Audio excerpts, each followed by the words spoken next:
Hello guys, तो आज है हमारी आरएस जर्नी का डे 2। तो आज इसमें मैंने पढ़ा है एक तो वर्ल्ड ज्योग्राफी जो मैंने पहले ही स्टार्ट कर रखी थी। उसमें मैं पढ़ रही हूँ नॉर्थ अमेरिका, और वो मेरा लगभग कंप्लीट होने वाला है, जो शायद कल तक पूरा हो जाएगा। पर उसमें इम्पॉर्टेंट ये है कि मुझे कितना याद हुआ है, तो याद करने पर फोकस कर रही हूँ। 5-5 बार पढ़ करके लिख करके देख रही हूँ चीज़ों को, ताकि मुझे याद हो जाए। और साथ में मेरा राष्ट्रपति चल रहा है पॉलिटी में, तो उसमें मैं लाइब्रेरी से आने के बाद में मैंने जो राष्ट्रपति के आर्टिकल हैं वो सारे पढ़ लिए थे। उसके बाद मैंने सुबह जो राष्ट्रपति की वीटो शक्तियाँ हैं वो पढ़ ली थी। अब थोड़ा सा राष्ट्रपति में बाकी है, कार्यपालिका शक्तियाँ, विधायी शक्तियाँ, वो चीज़ें मुझे पढ़नी है राष्ट्रपति की।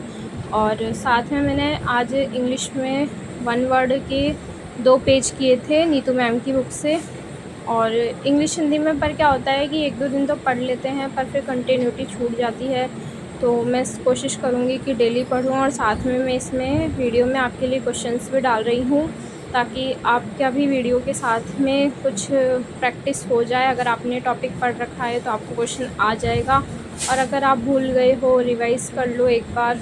उससे क्या है, साथ ही साथ मेरे साथ में आपकी भी पढ़ाई हो जाएगी। और मैंने आज क्या पढ़ा था, एक चीज़ और पढ़ी थी मैंने, हाँ यही पढ़ा था आज मैंने। और अब मुझे राजस्थान की बोलियां भी पढ़नी है, जो कि मैं कल पढ़ूँगी। और अभी मैं लाइब्रेरी से शाम को 7 बजे घर आई हूँ। अब उसके बाद में मुझे पॉलिटी में जो मेरा राष्ट्रपति बच रहा है वो मेरा आज कंप्लीट हो जाएगा, और कल तक मैं नॉर्थ अमेरिका कर लूँगी, और इंग्लिश साथ में चलने देती हूँ। और कल मैं पढ़ूँगी राजस्थान की बोलियाँ। तो आप भी मेरे साथ में इस शेड्यूल को फॉलो कर सकते हो, और साथ में मैं क्वेश्चंस लगा रही हूँ, उनके आंसर आपको कमेंट बॉक्स में लिखने हैं। और इसी तरीके से पढ़ते रहो दोस्तों। अगर हम कंटिन्यूटी के साथ पढ़ते रहेंगे तो एक दिन सर्वेक्षण ज़रूर हो जाएगा।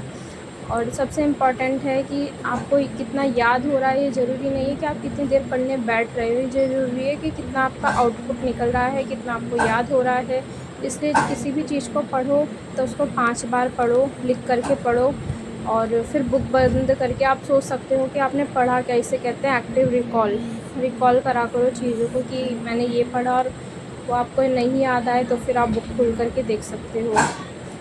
और अगर आप आरएस की तैयारी कर रहे हो तो आपको आंसर राइटिंग भी करनी चाहिए। तो जो भी टॉपिक आप पढ़ो उसके क्वेश्चंस को देखो। बहुत सारे टेलीग्राम पे ग्रुप्स बने रहते हैं, उनमें आप क्वेश्चंस देख सकते हो कि किस तरह से क्वेश्चन बनते हैं। प्रीवियस ईयर क्वेश्चन देखो और उनको लिखने का प्रयास करो। जो 2 नंबर और 5 नंबर के क्वेश्चन हैं उनमें कुछ ज़्यादा लिखने का नहीं होता है, फैक्ट ही होते हैं, इसलिए सबसे ज़रूरी है आपको याद होना। फिर 10 नंबर के क्वेश्चंस में आपको सीखना होता है कि क्वेश्चंस को फ्रेम कैसे किया जाता है, कैसे लिखा जाता है। तो वो आपको प्रैक्टिस से ही आएगा। इसके लिए आप कोई टेस्ट सीरीज़ ज्वाइन कर सकते हो। Thank you so much guys, all the best.